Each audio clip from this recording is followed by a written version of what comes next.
అఖిల భారత విద్యార్థి black ASB 3వ రాష్ట్ర మహాసభలు అనంతపురం నగర వేదికగా ఈ నెల 10-11 నిర్వహించడం జరుగుతుంది. అందులో భాగంగా ఈరోజు నిన్నటితో ర్యాలీ బహిరంగ సభ జరిపాం. ఈరోజు ప్రతినిధుల సభ ఈ యొక్క సమావేశ మందిరంలో జరుపుకోవడం జరుగుతుంది. ఈ మహాసభల సందర్భంగా ఈ రాష్ట్ర ప్రభుత్వాన్ని మేము ఒకటే అడుగుతా ఉన్నాం, మీరు అధికారంలోకి రాకముందు విద్యార్థులకు నిరుద్యోగులకు ఇచ్చినటువంటి హామీలు ఏం చేశారు? ఇంతవరకు విద్యార్థులకు ఇచ్చినటువంటి ఏదైతే జీవో నెంబర్ 77 రద్దు చేస్తామని 100 రోజుల్లో ఆ జీవోను రద్దు చేసి పేద బడుగు బలహీన వర్గాల విద్యార్థులకు ఉన్నత చదువులు చదువుకునేదానికి అవకాశం కల్పిస్తామని చెప్పినటువంటి నారా లోకేష్ గారు ఈరోజు ఆ హామీ ఎక్కడ, ఆ జీవో ఎక్కడ అని చెప్పేసి ఈ సందర్భంగా ప్రశ్నిస్తా ఉన్నాం. అదేవిధంగా ఈరోజు రాష్ట్రంలో డిగ్రీ చదివేటువంటి విద్యార్థులకు 6,400 కోట్ల రూపాయలు ఫీజు రియంబర్స్మెంట్ అందక కళాశాలల యాజమాన్యాల ఒత్తిడి వల్ల విద్యార్థులు చాలా తీవ్రంగా ఇబ్బందులు పడుతున్నారు. కానీ రాష్ట్ర ప్రభుత్వం ఏం పట్టకుండా ఈరోజు ఫీజు రియంబర్స్మెంట్ని విడుదల చేయకుండా ఈరోజు విద్యార్థుల మీద కక్షపూరితమైనటువంటి స్వార్థలాభ ప్రయోజనాలను చేస్తున్నారు. కాబట్టి ఖచ్చితంగా విద్యార్థి ఏఎస్బిగా మేము ఒకటే డిమాండ్ చేస్తూ ఉన్నాం, ఏదైతే విద్యారంగ సమస్యల కోసం మీరు ఇచ్చేటటువంటి హామీలను అమలు చేయకపోతే భవిష్యత్తులో ఏఎస్బి ఆధ్వర్యంలో ఖచ్చితంగా అన్ని విద్యార్థి సంఘాల ఆధ్వర్యంలో ఆందోళన ఉధృతం చేశాం. అదేవిధంగా ఈరోజు ప్రభుత్వ మెడికల్ కళాశాలలను ఈరోజు ప్రైవేట్ పరం చేస్తూ ఉన్నారు. దుర్మార్గమైన చర్య. ఏదైతే పేద బడుగు బలహీన వర్గాల విద్యార్థులు డాక్టర్ కావాలని, ఎంబీబీఎస్ కావాలని కళలు ఉన్నాయో ఆ ఆశలకు, ఆ కళలకు ఈరోజు అడ్డంకులు సృష్టించే క్రమంలో ఈరోజు ప్రభుత్వ మెడికల్ కళాశాలను ప్రైవేటీకరణ చేస్తూ ఉన్నారు. దీన్ని ఖచ్చితంగా మేము తీవ్రంగా వ్యతిరేకిస్తూ ఉన్నాం. ఖచ్చితంగా ప్రభుత్వం ఆధ్వర్యంలోనే ప్రభుత్వ మెడికల్ కళాశాలలు కొనసాగాలి, లేకపోతే విద్యార్థి ఉద్యమం తీవ్రతరం చేస్తామని ఈ సందర్భంగా మేము తెలియజేస్తా ఉన్నాం. అఖిల భారత విద్యార్థి బ్లాక్ ఏఐఎస్బి 3వ రాష్ట్ర మహాసభలను అనంతపురం వేదికగా 2 రోజుల పాటు అంగరంగ వైభవంగా నిర్వహించుకోవడం జరిగింది.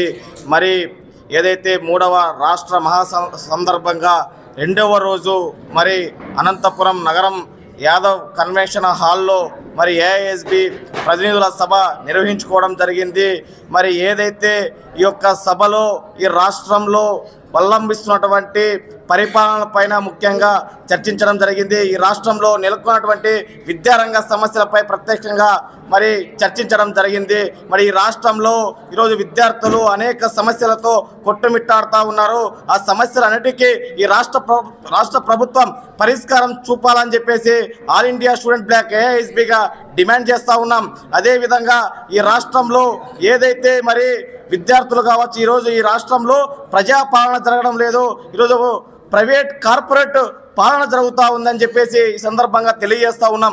అదేవిధంగా ఈ రాష్ట్రంలో అనేక మంది ప్రభుత్వ విద్యకు దూరం అవుతూ ఉన్నారు. విద్యకు దూరం చేసే విధంగా ఈ రాష్ట్ర ప్రభుత్వ పాలన జరుగుతూ ఉందని చెప్పేసి ఈ సందర్భంగా తెలియజేస్తూ ఉన్నాం. ఎందుకంటే ఇవాళ కార్పొరేట్ శక్తుల్ని, ప్రైవేట్ శక్తుల్ని ఈరోజు ఎన్డీఏ ప్రభుత్వం పెంచి పోషిస్తూ ఉంది. స్పష్టంగా అర్థమవుతా ఉంది. ఈరోజు ప్రభుత్వ విద్యని, ప్రభుత్వ రంగాల్ని పూర్తిగా నిర్వీర్యం చేస్తూ ఉంది. ఖచ్చితంగా ఎన్డీఏ ప్రభుత్వానికి ఆల్ ఇండియా స్టూడెంట్ బ్లాక్ ఏఎస్బిగా హెచ్చరిక జారీ చేస్తూ ఉన్నాం. ఇప్పటికైనా మీరు కార్పొరేటీకరణ, ప్రైవేటీకరణ అటువంటి విధానాలను తక్షణమే మీరు మార్చుకొని ప్రభుత్వ రంగాల్లో ప్రభుత్వ విధులను బలోపేతం చేసే విధంగా మీ పరిపాలన ఉండాలని చెప్పేసి ఈ సందర్భంగా చంద్రబాబు నాయుడు గారికి హెచ్చరిస్తూ ఉన్నాం.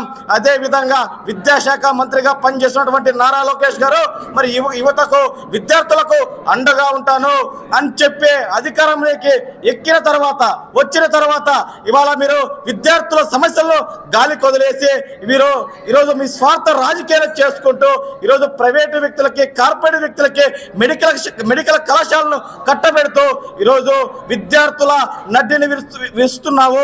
ఖచ్చితంగా విద్యార్థి లోకం, విద్యార్థి సంఘాలు కలుసుకుంటే నారా లోకేష్ గారికి రాజకీయ సమాధి కడతామని ఈ సందర్భంగా నారా లోకేష్ గారికి హెచ్చరిస్తూ ఇప్పటికైనా ప్రభుత్వ విద్యని, ప్రభుత్వ రంగాల్ని కాపాడాలని చెప్పేసి ఆల్ ఇండియా స్టూడెంట్ బ్లాక్ ఏఎస్బిగా 3వ రాష్ట్ర సందర్భంగా ఈ రాష్ట్ర ప్రభుత్వానికి హెచ్చరిస్తా ఉన్నాం.